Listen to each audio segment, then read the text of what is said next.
अस्सलाम वालेकुम प्यारे बच्चों, कैसे हैं आप सब।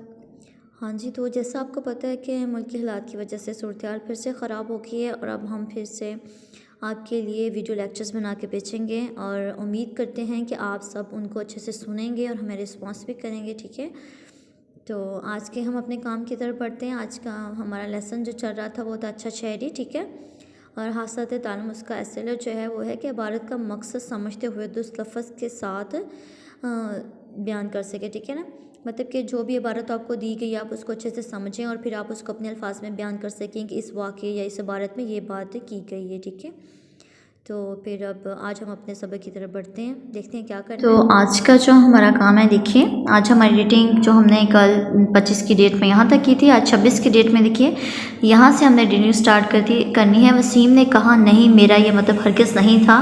यहाँ से लेकर नेक्स्ट पेज पे यहाँ तक हमने करनी है कि अच्छा शायरी अपनी गली मोहल्ले में लोगों के लिए आसानियाँ पैदा करता है। यहाँ तक हमारी रीडिंग होगी। उसके बाद पढ़ने के दौरान वाला टॉपिक है, इस पर भी डेट लगा लीजिए। उसके बाद नेक्स्ट जो है सवाल नंबर 2 करना है, मेरे करने के काम, इसके ऊपर डेट लगा लीजिए। और उसके बाद सवाल नंबर 4 का जो है वो जीम और दाल करना है, इस पर डेट लगानी। ठीक है, रीडिंग पे आते हैं। तो रीडिंग आपने अच्छे से कर लेनी है। मुश्किल अल्फाज जो हैं उनको 2 से 3 मरतबा आपने दोहरा लेना है ताकि आपकी ज़ुबान पे वो बैठ जाएं। उसके बाद जो है पढ़ने के दौरान में देखिए कि हामिद साहब गली में क्या कर रहे थे। तो इसका देखें, जब आप रीडिंग पढ़ेंगे तो आपको रीडिंग को पढ़ते ही सबके जो सवाल आंसर हैं वो मिल जाएंगे। तो ये देखें फ़हीम साहब क्या कर रहे, हामिद साहब गली में लगी हुई ख़राब ट्यूबलाइट को तब्दील कर रहे थे। ठीक है, पढ़ने के दौरान में पहले सवाल का आंसर यहाँ से लेके यहाँ तक लगा लीजिए। नेक्स्ट है कि अब्बा जान ने किस बत्ती पर गाड़ी रोकी। तो उन्होंने, जब आप यहाँ रीडिंग पढ़ेंगे तो आपको यहाँ से मिल जाएगा इसका आंसर कि उन्होंने सुर्ख रंग की जो बत्ती थी उस पर गाड़ी रोक दी थी। उसके बाद आ जाइए, हम सवाल नंबर 2 पढ़ते हैं। पहले सवाल नंबर 2 है मेरे करने के काम, सबक के मुताबिक दुरुस्त जवाब के दायरा लगाएं। ठीक है,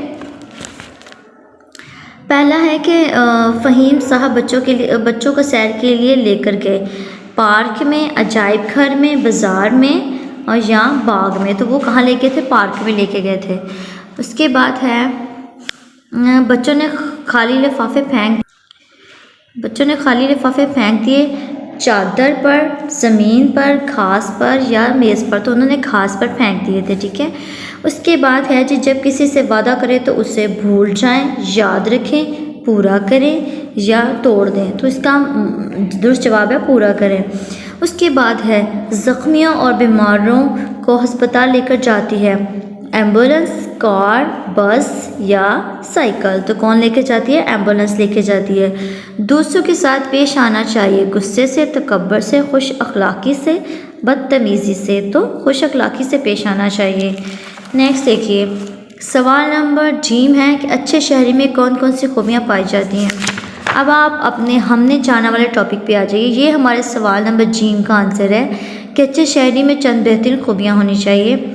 अच्छा शहरी अपनी जिम्मेदारियों को दयानतदारी से अदा करता है, वो अपने इर्द गिर्द के माहौल को साफ रखता है, कानून की पासदारी करता है। ठीक है, ये हमारे जीम का आंसर है। उसके बाद दाल है कि सफ़ेद गाड़ी इशारे पर क्यों ना रुकी। तो ये हमारी आज वाली रीडिंग में मौजूद है। इसका आंसर ये को आपने काट देना, ऊपर लिखना है क्योंकि। ठीक है, कि वो गाड़ी जो थी वो क्यों ना रुकी, क्योंकि वो एम्बुलेंस थी, इसीलिए वो गाड़ी जो है इशारे पर नहीं रुकी थी।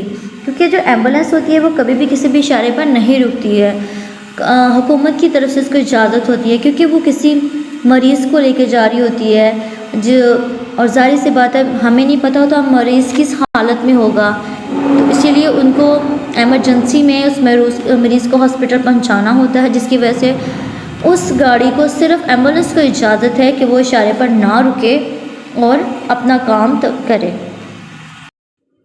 हाँ जी, आपका होमवर्क है। सवाल है कि वसीम और अलीना ने क्या गलती की। जवाब है कि उन्होंने कचरा फेंका है। ठीक है, उसके बाद MCQs है कि वसीम ने कहा कि हमें किसी ने नहीं। पहला ऑप्शन क्या है, नहीं देखा। ठीक है, दूसरा ऑप्शन जो है नहीं, तीसरा ऑप्शन है कभी नहीं, तीसरा ऑप्शन है क्या सही है। ठीक है, तो इसका सही ऑप्शन था नहीं देखा। ठीक है, होमवर्क को आपने अच्छे से करना है, फिर आपने इसको अच्छे से अपनी नोटबुक पे बहुत अच्छे तरीके से प्यारे से लिखना है। लेड पेंसिल को अच्छी तरह शॉर्प करके लिखिएगा, ठीक है।